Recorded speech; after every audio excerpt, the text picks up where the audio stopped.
यदि कोई विधवा हो या विधुर, उसको दोबारा शादी जरूर करनी चाहिए। यह एक मेडिसिन का काम करती है। समाज क्या कहेगा, आप बूढ़े तो हो गए हो, यह बिल्कुल ना सोचें, क्योंकि बुढ़ापे में अधिकतर बच्चे नहीं, सिर्फ लाइफ पार्टनर ही साथ देता है। हेलो दोस्तों, मैं राजेश और आपका स्वागत है आपके अपने चैनल सॉल्यूशन पर। आज बात करते हैं बिल्कुल ही एक नई मूवी की, जिसका नाम है गुड़चड़ी। इस मूवी के स्टार कास्ट हैं संजय दत्त यानी कि वीर शर्मा, रवीना टंडन यानी कि मेनका, पार्थ यानी कि चिराग, खुशहाली यानी देविका, अरुणा ईरानी यानी कल्याणी देवी।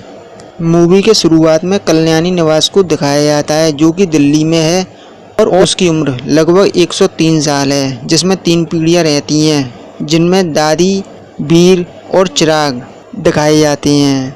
वीर जो कि एक रिटायर्ड कर्नल हैं, जहां दादी को पोते के गुड़चड़ी की चिंता है, वीर को अपनी मां कल्याणी देवी की सेहत का ख्याल की चिंता होती है और चिराग को अपने परिवार की खुशियों की चिंता रहती है। फिर चिराग अपने क्लाइंट को कूल अंडरवियर का प्रमोशन करते हुए दिखाया जाता है। उसके अगले सीन में चिराग के रिश्ते की बात उसकी फैमिली से होती है, जिसमें लड़की वाले रिश्ते से मना कर देती हैं क्योंकि चिराग अंडरवियर बेचता है। फिर चिराग के फ्रेंड की शादी का फंक्शन दिखाया जाता है, जिसमें दुल्हन की फ्रेंड एसटी पेपर लेकर के आती है। एसटी पेपर यानी शादी के टैक्स, जिसमें कि शादी के कॉन्ट्रैक्ट के बारे में लगा हुआ होता है। उन सारे कॉन्ट्रैक्ट को सुनकर चिराग हाँ बोल देता है और उस लड़की देविका से अट्रैक्ट हो जाता है। फिर मेनका और वीर का सीन दिखाया जाता है, जिसमें पता चलता है कि वो बचपन में एक दूसरे से बहुत प्यार करते थे, मगर मेनका पंजाबी थी और संजय पंडित थे, जैसे कल्याणी देवी ने शादी से मना कर दिया था। वीर और मेनका की मुलाकात एक रेस्टोरेंट में होती है, जिसमें कि मेनका बताती है उसके 2 सैलून हैं,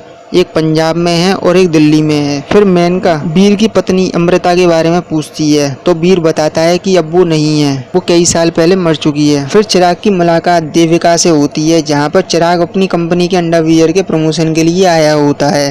देविका को देख करके चिराग अपने अंडरवियर के प्रमोशन को सही तरह से नहीं दे पाता है, मगर देविका उससे इम्प्रेस हो जाती है। फिर मेनका के सैलून का सीन दिखाया जाता है, जिसमें एक टैरो कार्ड रीडर बताती है कि कोई इंसान है जो तुम्हारी जिंदगी में पहले था, मगर अब इस समय वापस लौट करके आया है, उसे जाने मत देना। फिर देविका और चिराग चांदनी चौक के रेस्टोरेंट में दिखाए जाते हैं, यहाँ पर रेस्टोरेंट की खूबियों के बारे में चिराग बता रहा होता है। फिर अगली मुलाकात इनकी एक बियर बार में होती है, जहाँ पर वो दोनों वीर और मेनका भी आ जाते हैं, मगर संयोगवश वो आपस में मिल नहीं पाते, यानी कि चिराग मेनका से और वीर देविका से नहीं मिल पाते हैं। चिराग दोनों वहाँ से निकल जाते हैं। वहीं दूसरी तरफ वीर मेनका को प्रपोज कर देता है और अगले दिन शादी की बात करने के लिए अपने घर पर बुलाता है। वहाँ पर दादी की और मेनका की कहासुनी हो जाती है। चिराग और देविका आपस में एक दूसरे को देखकर शॉक हो जाते हैं।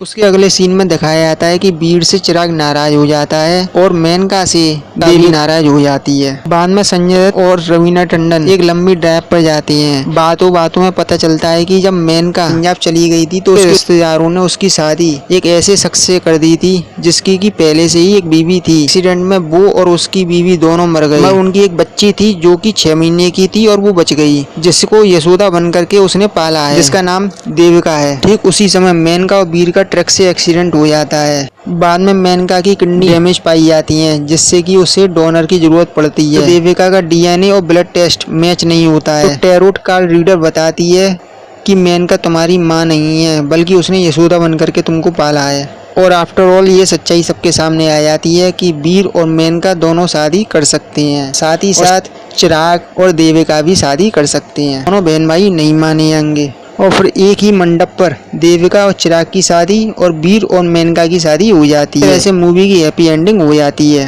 वीडियो अच्छा लगा हो तो प्लीज़ मेरे चैनल को सब्सक्राइब कीजिए, चाहे अंडा मारिए टमाटर मारिए, बस सब्सक्राइब वाला बटन दबाना चाहिए।